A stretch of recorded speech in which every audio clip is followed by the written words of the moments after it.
అందరికీ జై శ్రీరామ్. ఈ జనవరి 22వ తారీఖున అయోధ్యలో శ్రీరామ మందిరంలో ప్రాణ ప్రతిష్ఠ జరుగుతుంది. 500 సంవత్సరాల నిరంకుశ పోరాటం, 4 లక్షల మంది హిందువుల ప్రాణ త్యాగం,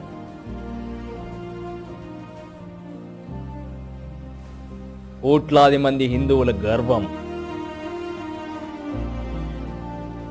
నీలమేఘశ్యాముని మహిమాన్విత నిలయం,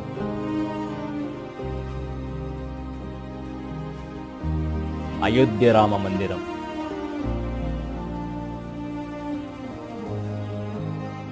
ఈ జనవరి 22న అయోధ్యకు రామయ్య వస్తున్నాడు.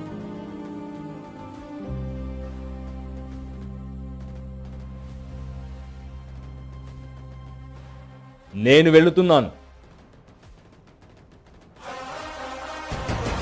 మీరు వస్తున్నారా లేదా?